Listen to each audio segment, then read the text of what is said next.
Welcome to Fiery Femmes, the podcast where high achieving women build wealth, redesign their careers, and create lives with real freedom. I'm Sheena, an accredited investor, former tech sales professional, and the founder of Fiery Femmes. After a decade across global SaaS, startups, and my own reinventions, I realized the most powerful thing a woman can have is optionality. So, in every episode, we explore the future of work, the psychology of wealth, and the practical strategies that help women build careers and lives that evolve as fast as they do. I know that you've been a channel leader, you've been in the channel team, you've been growing channel teams and partnerships for different tech orgs. Currently you're at Zoom, but you were at Blue Jeans before? Yes, I was at Blue Jeans for a couple of years, and prior to that was with Shortel in the unified communications IP telephony space. I love it. So you've specialized in, I guess, like the communication space. Communication, collaboration, contact center, and cloud first, cloud ready tends to be kind of where the majority of my experience is. But because I'm now in that little bit of the older category, I did originally start with the on premise IP telephony. So dealing with the boxes that are shipped out from a warehouse. And that's really where I started to cut my teeth in working with channel, a very traditional channel model of having distributors that house stock and partners that resell those physical items and add services around. That's amazing. Did I tell you that I used to work for a Telstra business center? I think I did know that. I think that's probably how I realized we were maybe kindred spirits of some sort because there are many people across the collaboration, unified communication space that, at some way, in some shape or form, have definitely dealt with Telstra. Yeah, definitely. I remembered seeing, I don't know whether it was like a Sydney building, but I saw the name Avaya. Yes. And I'm just thinking, I'm like, I wonder how many people know what that company actually does in this day and age. The people in my circle know all about Avaya. Yeah. Yes, it's one of the big ones that has a very long legacy in the space of unified communications. But I know exactly the building you're talking about in North Ryde. I Yeah. don't know how long that marketing team was able to lock in that branding on that office building, but it's decades. I would say that signage has been there. You know what? They've got a good deal. So yeah, I'll That's take right. it. Look, before we dive in deeper, I would want to know, and I'm pretty sure our audience would want to know as well. Your LinkedIn looks amazing, but is there anything or what is something that is not in your LinkedIn profile? That is a really great question because you have to think about such a polished look you want to put forward, right? You know, LinkedIn is the Instagram of the professional world.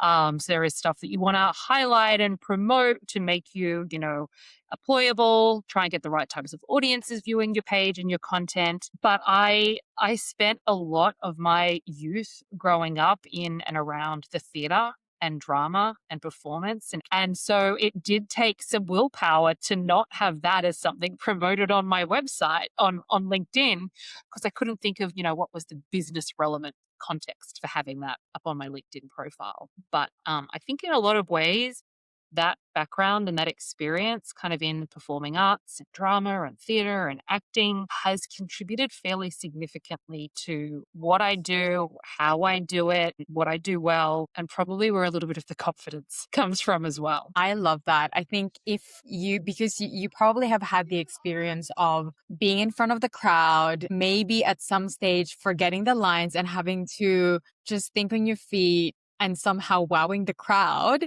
that's super valuable. Yeah, I think part of it is, yes, the ability to improvise, to ad lib, to think on your feet. In drama and in comedy, they talk about a lot of the and approach, which is, someone gives you an idea and you say, yes, and you add to it. How do you keep building on top of that? So I think kind of, it allows me to explore in unique areas of creativity, of experimentation, of thinking differently, trying to think openly. So there's that. There is the stage confidence, when you start out typically in a sales career, it's, well, get up and present to a customer, or you're now doing a PowerPoint presentation, or you're now presenting to an executive pricing proposals and you need to negotiate with them. A lot of the hard part of that is actually just having the confidence to stand up and do it and say, I'll do it, and I'll do it with conviction, and I'll sound like I have a level of authority with my tone and how I present myself. And then, yeah, I think the other part to it is just knowing how to read your audience, getting the feedback from them. Are they in line with what you're trying to talk about, the message you're trying to convey? Are they finding it entertaining and engaging? Are they drifting off? Are they being perhaps argumentative? And again, how do you adapt to that? So, yeah, it's not a talent as such, but it's certainly a part of experience and formal training that I've had. Would you say then that being in like theater, that's something that has shaped the way that you've navigated work and like your ambition in the unified communication space? I think it's contributed in a couple of different ways. When I started out in kind of my roles in technology with unified communications, a lot of it was very much focused on presenting and showcasing and demoing the product, helping customers, prospects, even business partners, alliance partners kind of understand what does the technology do? How does it work? What's it like for a user or an administrator? Because it was part of an emerging technology. So a lot of it was showcasing. So my ability to kind of think about, well, how do I want to present it? How do I want to show it? How do I need to be able to talk about it? Definitely is aided by the fact that I've gone through kind of the stage performance type training.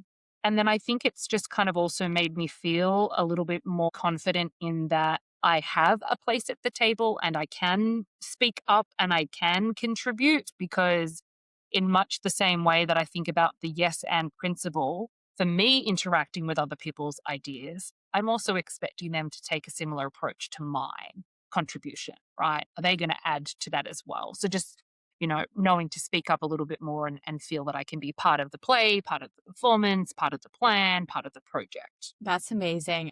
Definitely a skill set, I would say. I've met so many people who are so smart, but one, they can't look at you in the eye, which means they're so uncomfortable communicating to you. They would look at the floor, the side, the sky, but like it's so hard to just even maintain eye contact, project the voice, and pitch, which is, I think Yeah. like when you have that theater background, sales background, you can pitch just because it's like almost a muscle. But most people don't have that. Like they would rather talk to a wall, basically. Yes, and that's not a great audience, and I've never known a wall to sign a contract or a purchase order. So you want to make sure you're communicating with a live audience. If you think of, everyone that's kind of getting started out in their career, some form of their onboarding training talks a lot to presentation, learning to have presentation skills, but also communication as a language, which, I forget the stats, and everywhere you read them is going to say something different, but only 10 to 20% of what we say is actually heard by the people that we're talking to. They're looking at all the other physiological, the social cues, everything that goes around it. So, practicing and taking that time to, yes, look people in the eye, speak slowly, speak with conviction, speak with confidence, the position that you take at the table or how you present yourself on camera, which is how we interact mostly these days. It's really kind of taking all those elements into account. But yeah, communication it's really not just what we say. And thank goodness for me, because not everything I say makes much sense. So it's everything else that I rely on around it, that hopefully is getting the right positive message across to the audience. Yeah, absolutely. And it's so interesting when people, because we have worked with a lot of technical people, and the fact that it is the communication that makes or breaks a project is huge. So definitely a skill set. Ashley, I know that you're raising a family, raising kids, and you have an incredible career as well. I would love to talk to you about that because I know that's something that a lot of people do. A lot of people kind of feel that they should plan really well. Would you say that that's something that you've planned when you were about to have a family? How did you plan your career? That's I like the idea of planning because I think, family and where the dynamics of your personal situations go is probably one of the most uncontrollable things to a certain degree. But interestingly, when I started out in my career, and I don't know if it was the women that I had surrounded myself with, my first entry jobs, but I had a theme and a goal within my head, which is I need to progress my career, get as much experience, do and achieve as much as I can as quickly as possible. Because at some point, I am going to settle down and I am going to have kids. And my goodness, I don't know what that will mean, but it's probably going to take me out of the workforce for a year, maybe two, maybe three over a window of time, which will affect my career probably negatively and maybe mean that when I return back to work after having kids, I'm going to be in a lower position or at a lower pay salary. And I don't want that. So I think in my earlier, younger years, I was far more aggressive and conscious of it. And maybe that's what gave me a little bit of extra kick and motivation is I want to kind of set myself up with the highest possible baseline for when I do take time out of work. But, then love comes along and, when you decide when you want to have kids and I don't think there's really ever a right time for it. And for different women, for different reasons, it may not happen, the day or the week or the month or even the year that they're hoping it does. So for someone that is as A type controlling OCD personality as me, it's a little bit hard to let go of that. But when it did happen, I had to take a moment to take stock and go, look, I've done pretty well with my career. I feel like I've kind of set the benchmark. I have a little bit more authority in terms of deciding then where and what I'll do next. And fortunately, it was with good organizations, predominantly American based, that had great flexibility and accommodation around parental leave and those sorts of things. But yeah, the idea of planning for a family weighed hugely significantly on me in the early stages. But I think that worked out for me okay in the end.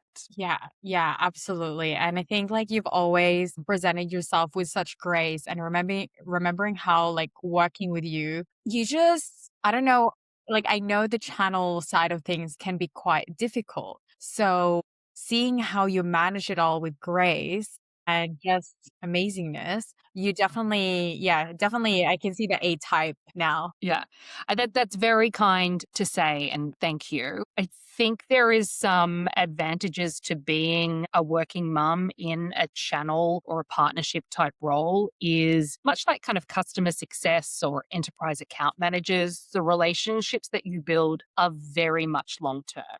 I have a couple of partners that I have dealt with across different organizations that I've known for over 10 years. They knew me before I was married, before I had kids. So, it's nice for them to kind of see me go through that transition as well and to see where I'm at and how I've progressed. But, it's one of those things where you are building those relationships for the long term. Yeah. So it's yeah, with channel, you got to be in there for the long term. Yeah, absolutely. And when would you say was your first channel role?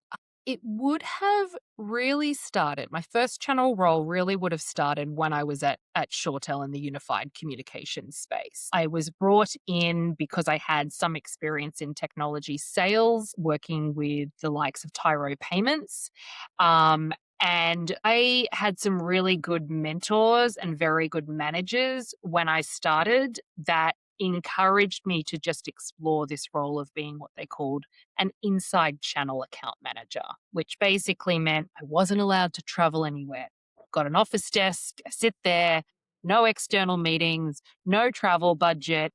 You've got to build a relationship with business partners and encourage them to understand and sell the technology through email, phone conferences, and the occasional video conference call when I started out. But it then quickly became, once they became more confident in my abilities to kind of work in that channel type role, it expanded quite quickly into working with different profiles of partners, as well as, of course, going out and meeting them and really getting to know their businesses and doing more face to face and having the the amazing, fortunate opportunity of getting to do a lot of travel fairly early on and having to adjust to what's it like to manage travel schedules and work schedules and personal schedules when you're traveling here, there, and everywhere. But yeah, started out in inside channel sales. Wow. And because I feel like those kind of roles, maybe, roles these days just get repackaged into a different title. Is that similar to alliances and partnerships? It is, yes. The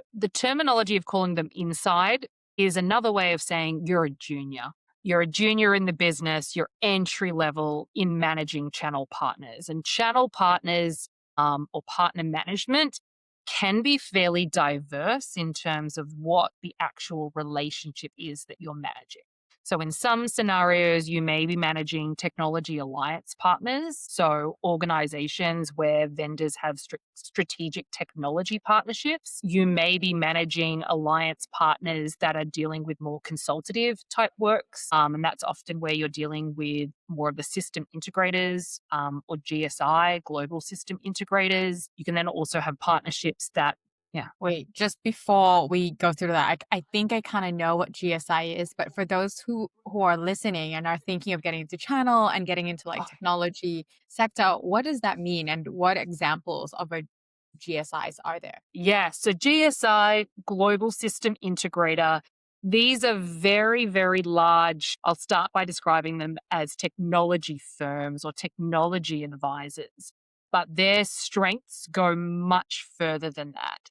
They're typically organizations that do very much consultancy led project work for other organizations. So, some of those companies that people might be familiar with are the likes of PwC, KPMG. They can extend into Deloitte, DXC, Tata Communications. They're typically multinational organizations that have different business units that will focus on various areas of business operations and organizational structures, such as consultancy around HR and people experience, such as consultancy around technology and business systems, which of course is where I'd be more aligned to, consultancy around tax advice, finance, and accounting. So those big system integrators are large consultancy type firms that are multifaceted and provide services to other organizations. I see. Well, thanks for explaining that. How did I go with that as a description? I There'll be think it someone was out going there. pretty well. Yeah, there'll be someone out there that's like, she's missed it. She completely forgot this side of it. Of course, my lens, and we all come with our different lenses on this. My lens is going to be thinking of it much more in the context of how would I, as a channel manager and a vendor, be working with a GSI.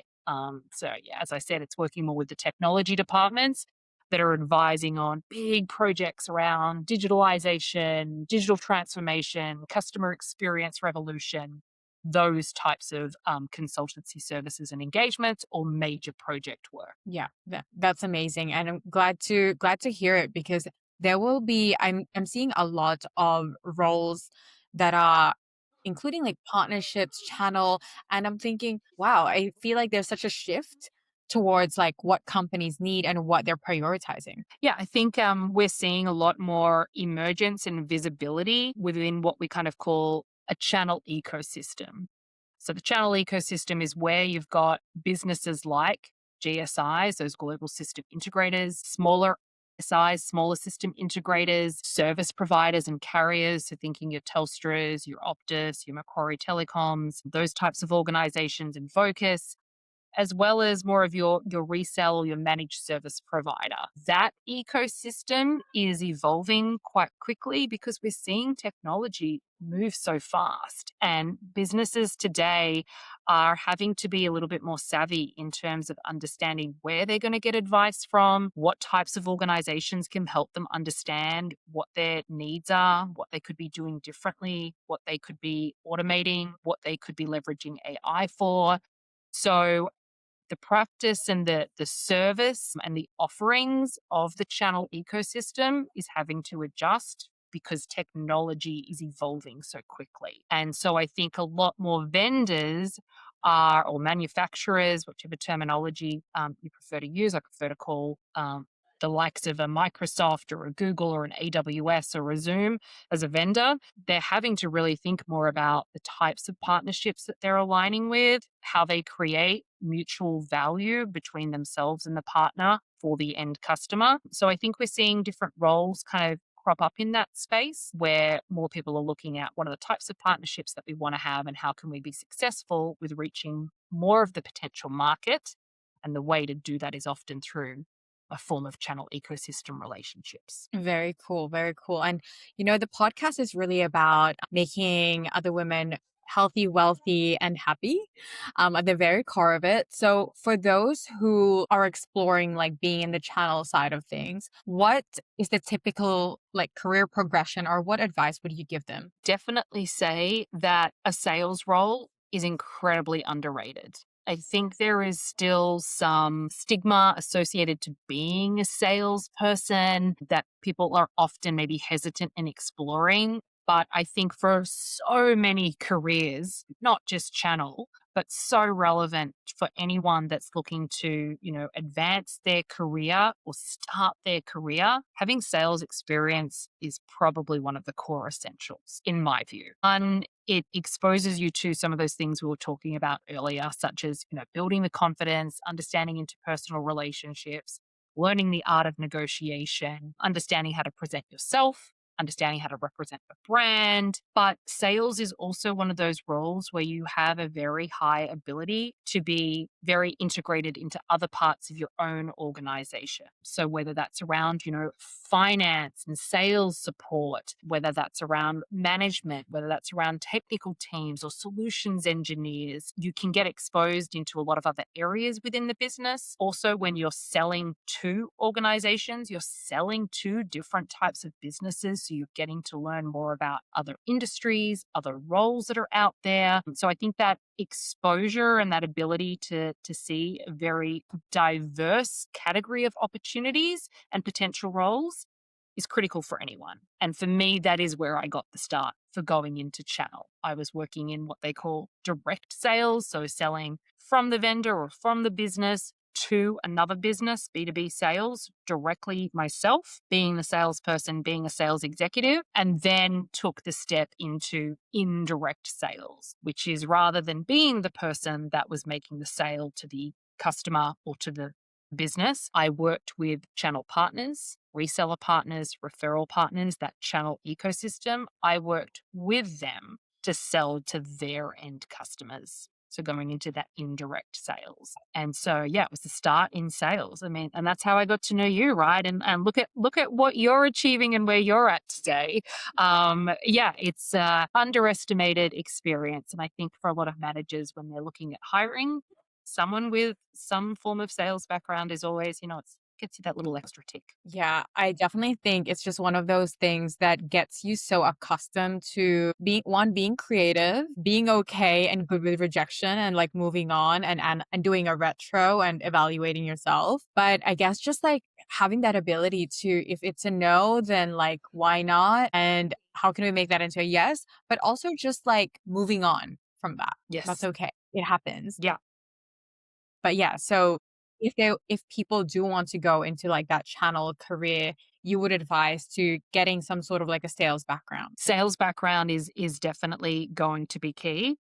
And it can be anywhere within the kind of the vertical or the industry you're thinking you might want to progress your career to.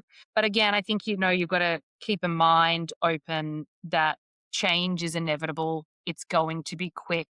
It's often unexpected. When I think back 15 plus years ago and working with distributors that were housing physical stock, Stop. Okay. So AI existed. yeah, 10 to 15 to 20 years ago when I started in the technology space, it was physical boxes that we were selling. And the idea of AI existed, but not with that heading, not in the framework, and not doing what it does today. And now I'm in a role where AI is the number one thing that I'm talking about and building solutions around and creating value with.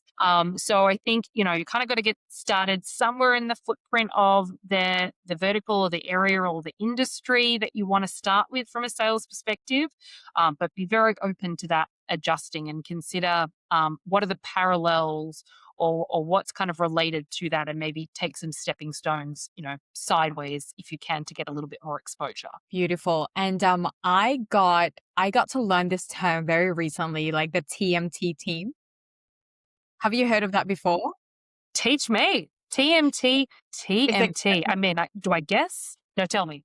so there's this creator on social media. He's so funny, but basically it's like an investment banker or like private equity, and they always say that like they're from Morgan Stanley from the TMT team, which stands for technology, media, and telecommunications. And when I did my research on that, basically it's their favorite realm to invest in because it has the most amount of opportunities. It changes all the time, that kind of Yeah. thing. Yeah. And I guess just like with what you're currently saying is that it changes so much, but it sounds like you see that there are so many opportunities even during those changes. More. I think, I look at a lot of the conversations around AI with some audiences is very much, losing jobs where, these resources and roles aren't going to exist. Yeah, but think about the new roles and the new opportunities that exist. 20, 30 years ago, what was Uber? Why would we need it and who would do it? Well, here we are now where, that organization went through a boom, and who doesn't have the Uber app on their mobile now, not just for transport, but for food delivery. Great. The Okay, okay. segue back to some of the things to talk about earlier. It's that, yes, and it's more. It can become a multiplier, and it gives different people opportunities in new areas. So, yeah, change can be hard. I have gone through periods of being very reluctant about it and disheartened by it. But I think, as I look back retrospectively, I can definitely say those changes have actually created more opportunities, better advancements, and more exciting things that have happened than they have in a negative area. Yeah, you got to be yes and.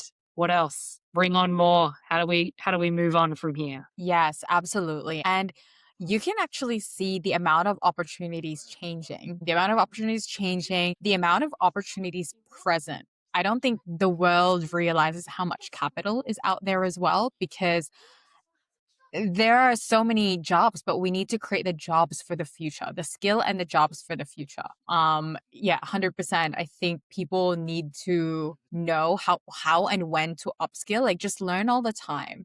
Yes, yeah. And be kind of always thinking about those softer skills, right? It doesn't always need to be very specific or nuanced or technical. Obviously, in a general sales capacity, that's going to be relevant. There are obviously technology and engineering based roles or product based roles where, yes, a technical skill set or a specific skill set is going to be key. But always more of that general kind of sales, business innovation, business leadership, be thinking about what are soft skills that I can continue to develop and learn from. Where do I have some weaknesses? Where do I have some blind spots? Who is around me that I can learn from or does something that I think is good? And, where you can, one of my approaches is start by mimicking and copying, Hmm. and then it will start to become a little bit more of a habit. And I'm watching someone in a meeting and I'm thinking, wow, how are they controlling it and directing it? What are they doing? Okay, this is how they're talking, this is how they're sounding, these are the words that they're using, that's the way that they're engaging with everybody else or including others. I want to start to be able to copy and replicate that, and then let it become my own. I see. So you're saying that copying and mimicking is definitely from someone you admire. Yes, I think, there's so much you need to observe because it can take a little while before you realize, is it a good thing that you want to be able to do and that you like, or is it not necessarily the approach that you want to take? Because you can admire someone with their ability to lead and manage people and take control and set authority. but it may not match your personal style or personal ethics or how you might like to interrelate and engage with people. Yeah, spending a lot of time observing people. I mean, particularly in my role in meetings, a lot of the time, hour after hour, meeting after meeting, back to back. So many personalities, so many roles, so diverse. Just observing, what am I liking, what am I not liking, what's bringing out the best of me, what's bringing out the best of my colleague or of my partner or of a customer or of someone else within the business. What am I liking? Is that something that I want to be able to do? Can I do it? And do I want to be doing it in the same way as that person? It's a little bit how I look Very, at things. very good awareness. And that's a really good framework. Is that something that you do pretty often? I would be saying I'm doing it every day. I'm doing it in every meeting that I'm in.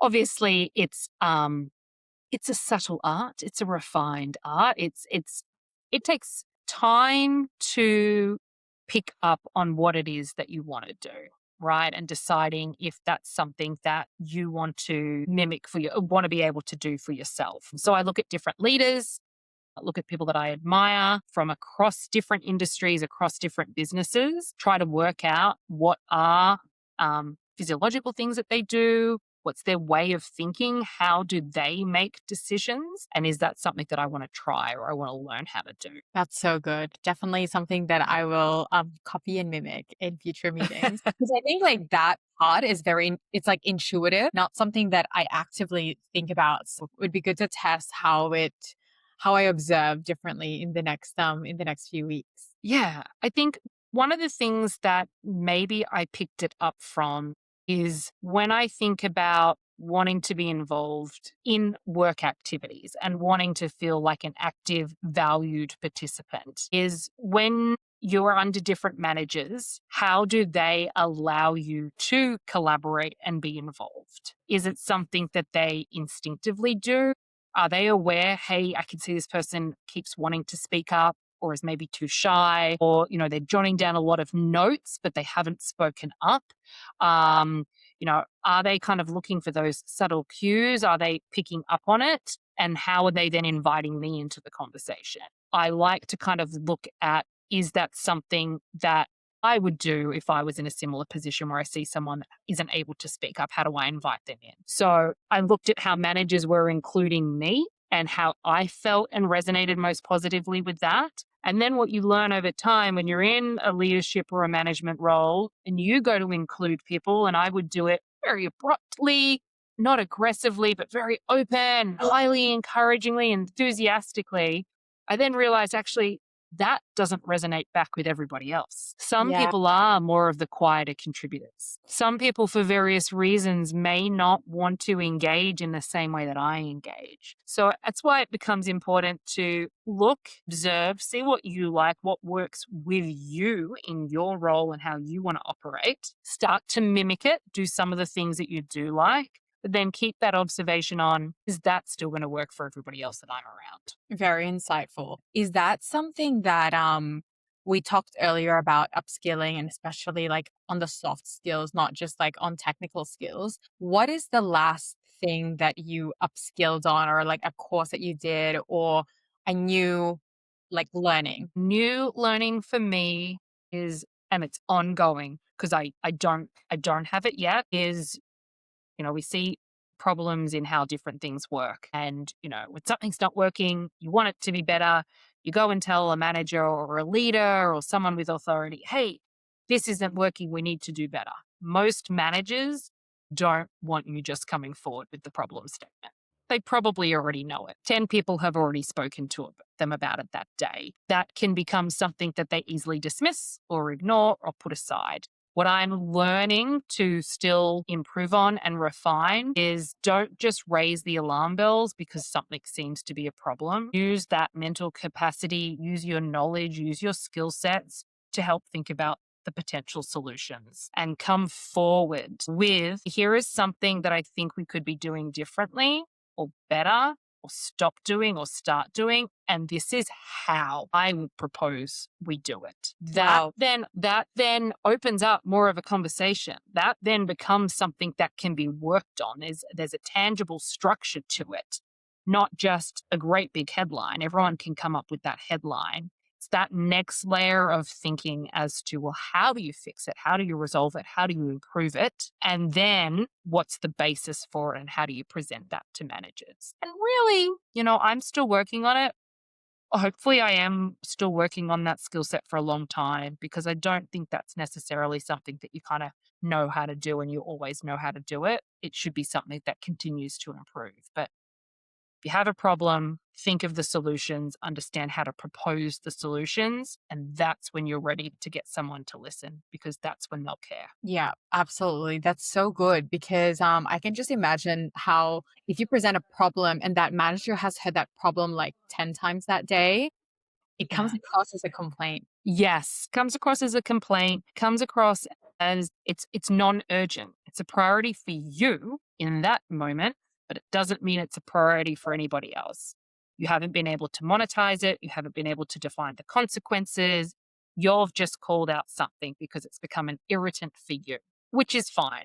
And from time to time, you have good managers where in one-on-ones you can just say, "Look, I've got some grievances, these kind of things are bugging me. I've got some pet peeves," and just air it out in a one on one format. That's sometimes a good space to do it if you've got that type of relationship with your manager. When you've got something that's bugging you to the point of, "I want it to change," don't always expect that change or those ideas to come from someone else. You should be ready. If it's that much of a problem, you should be ready to come with some of the solutions and the ideas for it. That's really good to hear. And Ashley, I know you've managed some people as well. How often does it actually happen where they would come to you with this problem? This is the headline. And then they have come to you with like almost like a business proposal where, like, this is my problem. This is how I've been affected. And these are my proposed solutions. Like, how often does that happen? I have been lucky to work with some people in my team where I don't even think they realize they've actually solved it and can go then do what their solution, what their proposal is. And it's just that is in some people's capability, it's in their soft skill set. But they're really thinking kind of from that end point backwards, or it's been a significant enough pain point for them that they've taken the time to assess it. But majority of my instances, I would definitely say I have worked with individuals that have taken the time to sit down and say, here is how I think we need to be doing something differently. And there is nothing that will happen faster than a manager being able to say, great, then do it. Right. Because you come with the problem, you've come with the solution, and now you've got the permission to change. Yeah. So yeah, very lucky to have been surrounded by some of those individuals. And it may be because I know one of my weaknesses is my ability to kind of set off the fire alarm before it needs to be run. And Oh, maybe because I'm the opposite to it, I have surrounded myself or been lucky enough to have in my team people that are a little bit counter to that. And that's why I've very much had excellent collaboration with peers and employees and managers that I've had. I know my weakness is ready to sound the alarm, doesn't need to be sound, work with other people that have a little bit more of a capacity to kind of take the beat or tell me to take the beat. And I know I'm open to hearing that. How do you fix it then? How do you fix it? yeah, that's true. Good awareness of what you have as as almost like as a natural skill set that comes to you and like what's not really happening, but you need to surround yourself with people who's more on that development area. Yes. Yeah. Yeah. And I think it's a good sign of a leader if they give their team the autonomy and the comfort and the confidence that, well, yes, you can come to me with ideas, and that's something that I'll give valid consideration to. I think Yeah. the managers or the leaders themselves have to be open to the warmth and, open and warm to people bringing in ideas and encouraging it. Yeah, I'm very lucky to have had a manager who's like that as well, who's basically like, get out of your way, let me know what you need and what ideas you have. But yeah, Very good. Actually, just changing gears a little bit, I do want to get some of your tips, especially for those who are in the same boat and they're thinking of that like career progression as quickly as you can. What would you say are maybe your top tips into get ahead and have that career progression as quickly as they can to make sure that if they do take a step back from career or something like that to travel, to have a family, that when they come back to their career, they're all good. Yes. I think it is asking a lot of questions and being curious and also being comfortable and okay with telling people that you want to move your career, that you want to advance, that you want to learn. I remember in one of my very first interviews with a company being early in my career being asked, well, the typical interview question, which I think is now removed from every HR list, but where do you see yourself in the next 5 years' time? Because if anyone can answer that, I mean, my goodness, no one can predict the future at the moment. But I was asked it and I directly said back to the country leader, probably in your seat. What did they say? Great. Let me show you the way to make that happen. And I think that kind of, I said it because I was a little bit ballsy. I also said it, I think, because I didn't have an answer prepared. It's a really hard question to where do you see it? I don't know. I might be in a completely different vertical. I might have changed industries and decided I want to study law. So, I said it and I think I realized if you can put the right amount of yourself out there to express to leaders within your business and your organization, hey, I'm eager, I'm confident, but that doesn't mean I'm necessarily competent. Can you help me understand what I might need to achieve? And Mm. that's a really hard balance between having the confidence and just thinking by the course of nature of time, you will just automatically progress. But I think showing an interest, being genuinely curious and saying, I kind of want to move on. These are the types of roles that I think I would want to be moving into. Is that where you would see me being? What am I not doing, or what skill don't I have that I might need to start to learn in the next 12 months to get to that next point or to look at that potential promotion? So I think it's a combination of having a little bit of confidence and conviction. I want to move fast. I want to be somewhere. I don't necessarily know where it'll be, but I want to get myself into a really secure employment position, confident with the experience and the tenure that I've had within organizations, get the right amount of experience and exposure, but also be curious to ask, what do I need to do? What are my blind spots? What are my gaps? What am I not doing? Asking your leaders, who should I be learning from? So definitely kind of being curious, being confident, and having the conversations. That's 3 C's. The Curious, three confident. C's Yeah, yeah. I rolls love off your things in acronyms. It rolls off your tongue. But everybody, it'll be catchphrase in no time. Hashtag the 3 C's. That's it. It's going to be in the hashtag now. You've been in technology and communication space for a good time. What advice would you give to 20-year-olds today? 20-year-olds today, good luck, brace yourself, be in for a ride. He would say, the thing you kind of got to keep in mind, everybody, whether you're 20-year-old and starting out, 30-year-old and starting out, 40-year-old and changing direction, you got to be adaptable. You've kind of got to be, as we were talking a little bit about before, like be ready and comfortable with change. Kind of allow yourself to go a little bit with the flow. And I think part of that comes down to allowing yourself to experience and be exposed to different areas within an organization, because you don't know what you're learning today, how that will give you something that will be a skill set for another role in 10 years' time that doesn't even exist today. So I think a lot of it is, be ready to adapt, be ready for change, try and be as comfortable with it as you can, and enjoy the ride. Just try and say yes and Not yes, but. not but, not a no, not on those terms, not on those conditions. Obviously, don't lose your personal conviction, don't lose your personal integrity, but yes, and keep learning, keep an open mind. Know that you won't have everything sorted out when you think you will, but be ready to plan and be ready to say, let's try something different. Yeah, perfect. And Yeah. what would you say, or what's one thing that you wish society would stop telling young women in tech? I don't think there's anything we should stop telling women in tech. I think we should be telling women in tech everything and as much as we can, and constantly sharing experience and letting women take from it what they need to. And that's where, if I may give you a little plug, is Yeah, why I find the content of these podcasts so interesting. Let me hear some stuff, give me some knowledge, help me become empowered with knowing a little bit more than I did before. That's going to help me with my financial freedom, with my career progression, with understanding how I plan, help me kind of work out where I want to be, build my career. That's why I think we need to keep talking. We need to give these forums. We need to share the knowledge, share the experience, share that, hey, this did not work out for me and I made a bad decision.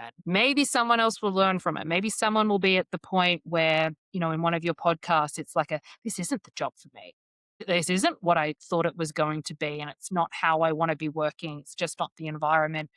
Give someone the confidence to say, well, actually, you don't need to stick it out. You can say no. You can make sure that you're ready to move on to something else. So, to your brilliant, genuinely stumped me question about what do we need to stop saying, I'm going to flip it on its head and I am going to give you a no but answer. I think we need to keep talking. I think we need to keep having these forums, information sharing, knowledge exchange. That's what will continue to empower women to get into these roles, to know that they have a place and to be wildly successful and happy in doing so. absolutely.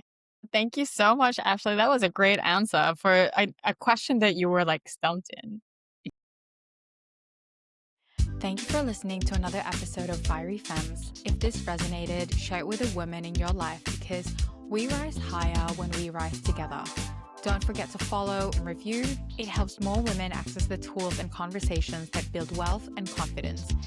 For more career and financial empowerment, come hang out on Instagram and YouTube at Fiery Femmes. I'll see you in the next episode.